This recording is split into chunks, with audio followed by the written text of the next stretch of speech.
ఇది అయోధ్యలో ఉన్న హనుమాన్ గఢీ ఆలయం. ఇక్కడ ఇప్పటికీ హనుమంతుడు ఒక రాజులా విరాజిల్లుతున్నాడని భక్తులు నమ్ముతారు. కాని ఈ ఆలయానికి ఒక అద్భుతమైన కథ ఉంది. అది యమధర్మరాజునికే భయం కలిగించిన సంఘటన.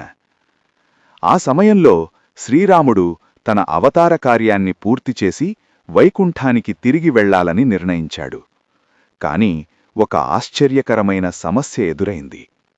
అయోధ్యలో మరణం ప్రవేశించడం అసాధ్యం. ఎందుకంటే అక్కడ హనుమంతుడు కాపలా కాస్తూ ఉండగా యమధర్మరాజు కూడా అడుగుపెట్టడానికి 100 సార్లు ఆలోచించాల్సి వచ్చేది. అప్పుడు శ్రీరాముడు గ్రహించాడు, హనుమంతుడు ఉండగా కాలం కూడా తన వద్దకు చేరలేదని. అప్పుడు శ్రీరాముడు ఒక లీల ఆడాడు. తన ఉంగరాన్ని మహల్ నేలలో ఉన్న ఒక చిన్న రంధ్రంలో పడేసి దాన్ని తీసుకురావాలని హనుమంతుడిని ఆదేశించాడు.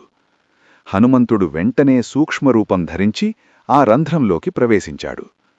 కాని అది సాధారణ రంధ్రం కాదు, అది పాతాళలోకానికి వెళ్లే మార్గం. అక్కడికి చేరుకున్న హనుమంతుడిని వాసుకినాగుడు ఒకచోటికి తీసుకెళ్లాడు. అక్కడ అనేక ఉంగరాలు ఒక పెద్ద కొండలా కనిపించాయి. అది చూసి హనుమంతుడు ఆశ్చర్యపోయాడు. అప్పుడు వాసుకినాగుడు ఇలా అన్నాడు, ఓ పవనపుత్రా, ప్రతి త్రేతాయుగంలో శ్రీరాముడు తన ఉంగరాన్ని ఇక్కడ పడేస్తాడు. ప్రతిసారీ ఒక హనుమంతుడు దాన్ని తీసుకోవడానికి ఇక్కడికి వస్తాడు. అది విన్న హనుమంతుడు ఇది కాలచక్రం అని గ్రహించాడు. అలాగే ఇప్పుడు శ్రీరాముడు భూమిని విడిచి వెళ్లే సమయం వచ్చిందని తెలుసుకున్నాడు. విషాదంతో హనుమంతుడు తిరిగి వచ్చి ఒక కొండపై కూర్చొని విలపించాడు. అప్పుడు శ్రీరాముడు ప్రత్యక్షమై ఇలా అన్నాడు, కలియుగంలో మార్గం తప్పిన ప్రజలకు దారి చూపడం నీ బాధ్యత. శ్రీరాముడప్పగించిన ఆ పవిత్రమైన కొండనే ఈరోజు హనుమాన్ గఢీ అని పిలుస్తారు.